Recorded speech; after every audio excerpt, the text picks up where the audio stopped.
चंद्रमा के गोचर और नक्षत्रों के आधार पर अगस्त 2025 में कन्या राशि के लिए कौन सी वो तारीखें हैं जो अनुकूल साबित होंगी। उन तारीखों में शुभ समाचार प्राप्त होता है, आप किसी कार्य की शुरुआत भी उन तारीखों में कर पाते हैं। तो दूसरे तरफ वो तारीखें भी होंगी जिन तारीखों में हमको सतर्क रहने की आवश्यकता रहेगी। दोनों ही लिस्ट हम आपको देने जा रहे हैं। कौन से उपाय से इस महीने को सर्वश्रेष्ठ महीना बनाया जा सकता है, इस बात को भी आप जानेंगे। लेकिन उससे पहले नौ ग्रहों के द्वारा क्या कुछ हमको मिलने जा रहा है, हमारे स्वास्थ्य, धन, भाग्य, नौकरी और करियर के दृष्टिकोण से कैसा रहेगा ये महीना, इसको जान लेते हैं। प्रारंभ करते हैं सबसे पहले आपके स्वास्थ्य से। जो राशि के स्वामी है वो है बुध, और बुध की स्थिति इस महीने 11वें घर पर बन रहे हैं। और ठीक 11 तारीख का वो डेट आता है जिस दिन यही बुध वक्री अवस्था से मार्गी अवस्था पर आ जाएंगे, अर्थात स्वास्थ्य हमारा उत्तम रहेगा। 11 तारीख से विशेष हम लाभ प्राप्त कर पाते हैं अपने स्वास्थ्य का।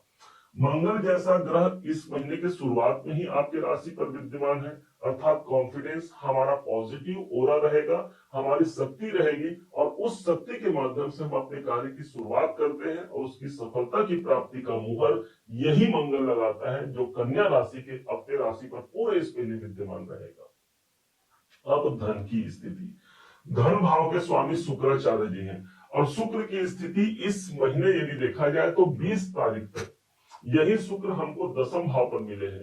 तो जो हमने काम किया उसको हमने धन के रूप में परिणित करा पाया, आर्थिक स्थिति अच्छी रहेगी।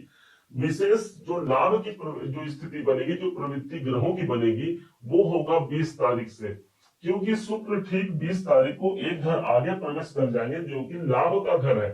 धन के स्वामी लाभ भाव पर होंगे, अर्थात आर्थिक लाभ जहां से बढ़ने की उम्मीद भी लगाई जा सकती है। कहीं पैसा रुका हुआ है, कहीं कुछ प्राप्तियां हमको करनी है, ये समय एक अनुकूल समय निकल कर सामने आएगा। अब चतुर्थेश को पकड़ लीजिए।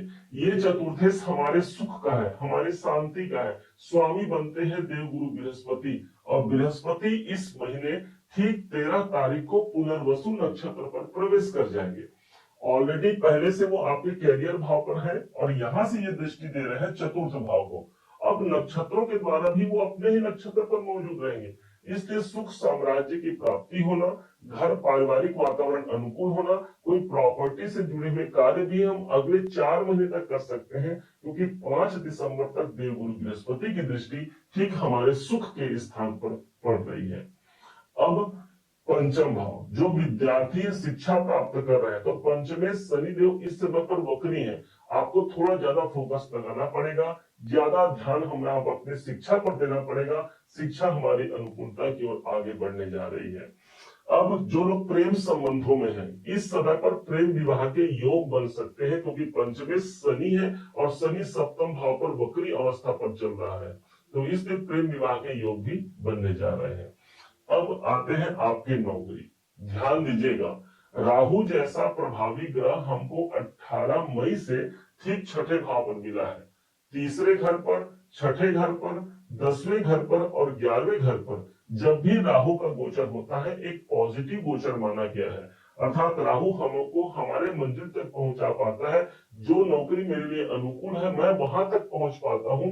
वर्तमान जॉब में भी एक अच्छी जागृति यही राहु पहुंचा पाता है, परंतु इस राहु के अंदर हमको प्रदान करने के लिए भय और भ्रम होता है। इसलिए हमको नौकरी के भय और भ्रम से बाहर निकल करके एक अच्छे अवसर की शुरुआत के लिए हमको ध्यान देना चाहिए।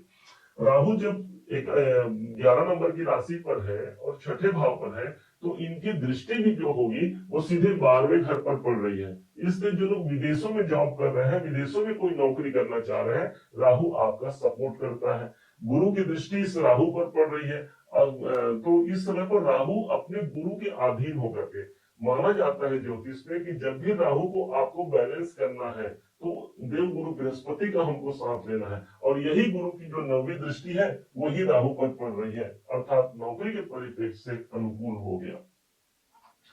बिजनेस कैसा होगा? व्यापारिक गतिविधियों के लिए शनि स्वयं वक्री हुआ है भाई आपके सप्तम भाव पर, कोई नया डील फाइनल हो सकता है, नए क्लाइंट हमको मिल सकते हैं, जो हम काम कर रहे हैं उस पर एक नई प्रगति आ सकती है। शनि सप्तम भाव पर आया हुआ है, इससे व्यापार की कोई योजना बन सकती है। अचानक से आप जॉब कर रहे हैं, कोई व्यापार की योजना बना रहे हैं, वहां पर स्विच करने का योग न सिर्फ अभी है, बल्कि शनिदेव 28 नवंबर तक वक्री रहेंगे, तो वहां तक भी व्यापार के लिए एक अनुकूल समय माना जा सकता है। क्योंकि ये वक्री अवस्था पर होकर के छठे भाव का रिजल्ट भी देंगे, इसलिए हमको मेहनत ये कराएंगे, लेकिन उस मेहनत के अनुसार हमको रिजल्ट भी यही शनिदेव प्रदान करने जा रहे हैं। अब आइए समझते हैं भाग्य को। सबसे महत्वपूर्ण स्थान हमारा भाग्य है, और भाग्य के स्वामी शुक्र बनते हैं। शुक्र की स्थिति इस महीने ठीक 10वें भाव पर है, अच्छे स्थान पर है, अपने मित्र की राशि पर है, परंतु अपने शत्रु गुरु के संग है। लेकिन गुरु को भी तो भाग्य कहा जाता है, इस हिसाब से भाग्य हमारा साथ देता है। इस समय पर हम अपने भाग्य उन्नति का सहारा ले पाते हैं, भाग्य पूर्ण रूप से हमारा सपोर्ट करेगा।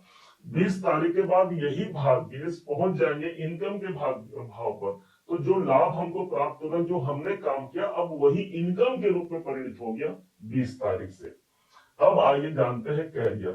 कैरियर के भाव पर शुक्र और गुरु का कॉम्बिनेशन मिला है। गुरु हमारा भाग्य है, तो शुक्र हमारा धन है, हमारा पैसा है, और दोनों ही ग्रहों की युति हमको मिली हुई है 10वें भाव पर।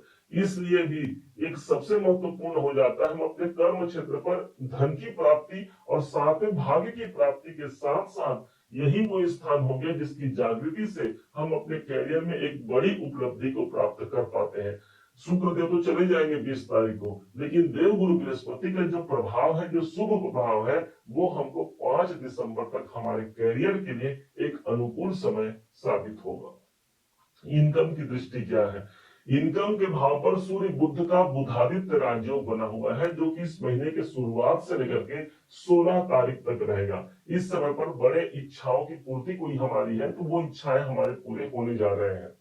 यहीं पर जो इस भाव पर सूर्य 16 तारीख का समय आता है, 16 तारीख का समय आता है, और ठीक यही सूर्य एक घर आगे प्रविष्ट हो जाएंगे, 12वें घर पर चले जाएंगे।